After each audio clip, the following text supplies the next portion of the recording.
Bonjour et bienvenue à tous dans ce nouveau numéro de Demain à la Une spéciale que nous consacrons à la tournée africaine du président Emmanuel Macron. Le président français va se rendre au Gabon pour commencer. Ça sera le 28 février pour assister au One Forest Summit, le sommet international dédié à la préservation des forêts qui aura lieu donc à Libreville les 1er et 2 mars. Le président français se rendra ensuite en Angola et en République du Congo avant de clôturer sa tournée en République démocratique du Congo. Coopération, sécurité et investissement seront en tête de l'ordre du jour de cette tournée africaine. Bienvenue donc à tous et bienvenue à mes invités pour cette première partie. Tout d'abord, ici dans les studios, notre grand reporter Cyril Payen, bonjour. Bonjour. Merci d'être avec nous. Et puis depuis Aix-en-Provence, nous avons avec nous aussi Niagale Bagayoko, qui est présidente de l'African Security Sector Network. Bonjour, merci à vous aussi de vous joindre à nous. Je vais commencer tout d'abord avec vous, Cyril. Emmanuel Macron commence donc par le One Forest Summit. C'est un sommet qui a été annoncé lors de la COP27 en Égypte. De quoi s'agit-il ? En tout cas, il y a beaucoup d'ambitions annoncées avant ce voyage, qui est un vieux voyage bilatéralement organisé avec le Gabon et la France. Et vous le disiez très justement, on continue sur la lancée du One Planet et la COP27, c'est-à-dire qu'on essaye d'appliquer écologiquement tous les engagements qui ont été pris, assez ambitieux, il faut le dire, pendant la COP27. Donc c'est un dossier que le président français a à cœur. Alors pourquoi le Gabon ? Parce qu'on parle souvent de l'Amazonie, mais cette région du bassin du fleuve Congo, eh bien, c'est le deuxième poumon écologique de la planète. Donc cela fait sens. Il va bien sûr s'agir de protéger sur le long terme, sur des partenariats, de l'échange, eh bien, cet énorme bassin écologique et les forêts tropicales. Donc c'est un énorme événement, je dirais, puisqu'il va y avoir 12 présidents de cette région du bassin du fleuve Congo, 15 ministres, une délégation très très très impressionnante, et qui est axée en creux un peu sur la redéfinition, la réarticulation de la diplomatie française lancée par le président Macron en Afrique, c'est-à-dire se trouver un peu aussi une place, alors qu'il faut le dire, l'influence française, subit quelques glissements depuis quelques années. On peut dire ça, effectivement, quelques glissements. Niagale Bakayoko, justement, je reviens vers vous sur cette question-là. Aujourd'hui, le président français se rend en Afrique. C'est la question, il est question ici de déployer la stratégie d'influence à un moment où Paris n'a pas vraiment le vent en poupe en Afrique. Et puis surtout, le président français arrive un petit peu après la bataille. Quand on regarde tous les émissaires occidentaux qui sont passés par là, occidentaux et pas que d'ailleurs, il y a eu la Chine, il y a eu, on le regarde sur cette carte, la Chine, la Russie, les États-Unis, il y a même eu la Turquie d'ailleurs. On n'arrive pas un peu après la bataille, puisque tous ces gens-là sont arrivés en Afrique, dans les pays africains depuis le début de cette année. Non, moi je ne pense pas qu'on puisse dire qu'on arrive après la bataille, dans la mesure où le président français a lui-même fait un déplacement sur le continent cet été, où il avait visité le Cameroun, la Guinée-Bissau et le Bénin. La difficulté aujourd'hui, c'est que, comme le démontrent ces multiples tournées, la France aujourd'hui ne fait plus partie que de l'un des partenaires parmi tant d'autres auxquels s'adressent aujourd'hui la plupart des pays africains. On est aujourd'hui sorti d'une relation et d'un partenariat en tête-à-tête privilégié, et la France doit démontrer sa valeur ajoutée parmi de très nombreux autres acteurs internationaux. Alors, la sécurité fait partie des questions qui seront discutées lors de cette tournée africaine d'Emmanuel Macron. Mais justement, comment faire face à la Russie ou à la Chine sur le continent, très très près, 2 pays très présents aujourd'hui sur le continent. Pour rappel, la Russie est le premier exportateur d'armes vers l'Afrique, sans oublier bien évidemment les missionnaires de Wagner qui sont un peu partout aujourd'hui, et c'est un peu la problématique qui s'est posée ces derniers mois. On a aussi la Chine qui est un partenaire très important. Et puis, quand on regarde l'Afrique du Sud, par exemple, aujourd'hui, on parle d'exercices militaires conjoints avec la Chine, la Russie et l'Afrique du Sud. Oui, en réalité, là aussi, on s'aperçoit qu'il y a de très nombreux acteurs qui proposent des approches différentes de celle qui a été promue jusqu'ici par la France en matière de sécurité. La Chine n'est pas un acteur majeur sur l'ensemble du continent, elle est essentiellement présente du côté de Djibouti, mais en effet, on voit que les exercices militaires auxquels vous faites référence, qui ne sont pas une nouveauté, démontrent que le continent africain a tissé de très nombreux partenariats hors de l'Occident hors de l'Europe et en dehors de la relation avec l'Afrique depuis une quinzaine ou une vingtaine d'années. On s'aperçoit de cela aujourd'hui parce que l'on n'y prêtait pas attention précédemment, mais c'est une réalité qui existe depuis un long moment, en fait. Cyril, 4 jours pour 4 capitales. Ça commence tout d'abord par l'étape Libreville, qui sera d'ailleurs la plus longue. Pas forcément la plus facile. Il y a pas mal de voix d'opposition au Gabon qui dénoncent cette visite.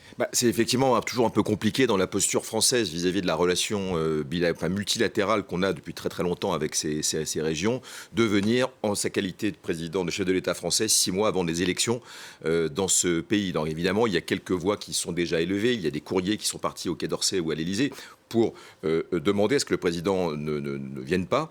Lui, de ce côté, l'Élysée insiste pour dire que c'est une bilatérale, c'est un sommet. Il y a un sommet, le One Forest Summit, c'est un sommet pour l'écologie et que ce n'est pas un sommet qui va mettre en avant 2 chefs d'État, donc encore moins, dit-on, adouber ou donner un blanc-seing, je dirais, au président sortant, sachant qu'il y avait eu quelques problèmes en 2016 lors de la dernière élection. Donc c'est un vrai sujet. Il y a des membres de la société civile au Gabon qui parlent déjà de faire des manifestations à l'arrivée du président français.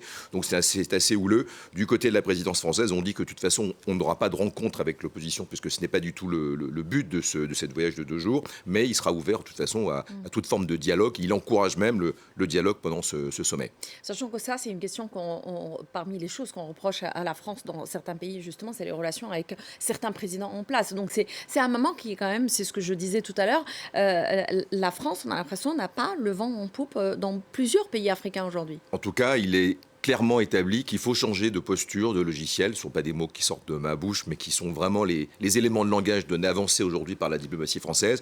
On observe une compétitivité, une compétition maintenant avec d'autres partenaires, et on essaye de changer cette posture qui était volontiers une posture militaire. Donc on va gommer aussi cette militarisation de la posture française dans ces pays, la fin de l'opération Barkhane au Mali, par exemple, et plutôt axée sur l'échange, recentrer la diplomatie. Donc c'est pour ça que ce marathon diplomatique est extrêmement important. Il est certainement central dans la nouvelle philosophie, dans le nouveau paradigme diplomatique qui est insufflé par l'Élysée.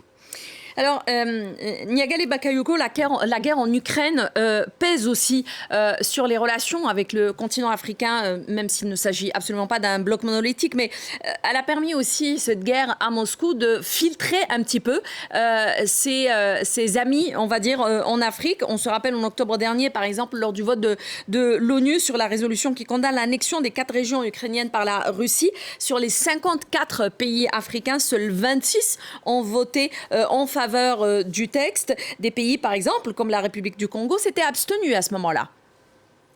Oui, il y a encore eu un vote hier extrêmement important qui demande le retrait des troupes russes des territoires agressés, occupés en Russie.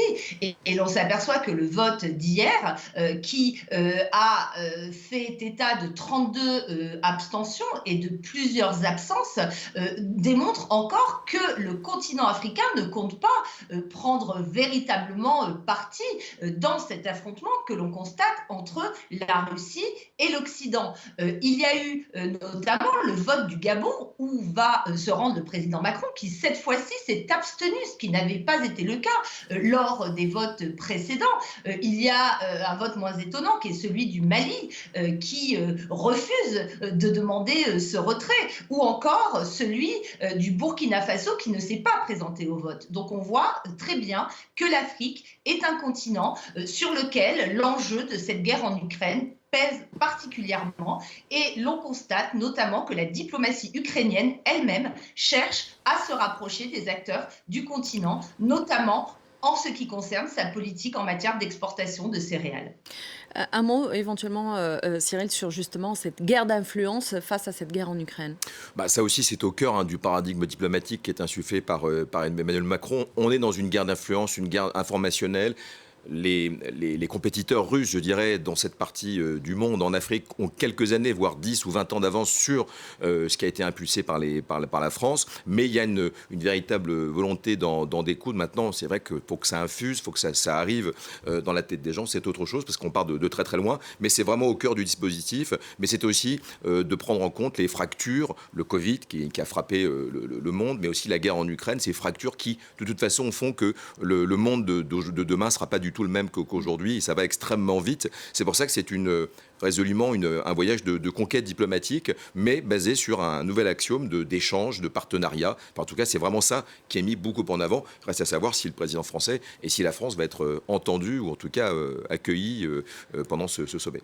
Quand on parle d'ailleurs des guerres d'influence, il y a eu une époque où, quand on parlait de Wagner, par exemple, plusieurs responsables russes disaient c'est une force qui n'existe pas, on ne sait pas de quoi vous parlez. Aujourd'hui, justement, la guerre en Ukraine, puisque c'est de ça qu'on parle, la guerre en Ukraine a permis de mettre en avant Wagner. Ce n'est plus une armée de l'ombre, mais qui est complètement assumée. Et du coup, quel impact en Afrique, justement, parce qu'on voit aussi des miliciens de Wagner qui interviennent en Afrique. L'impact, il est très simple. Le voyage présidentiel français se place en Afrique centrale. L'Afrique centrale, c'est Bangui, la Centrafrique, où les derniers soldats français sont partis. La présence militaire française, d'ailleurs comme au Burkina Faso il y a quelques jours, sont partis il y a quelques semaines. C'est un pays traditionnellement où il y avait une influence française, un partenariat.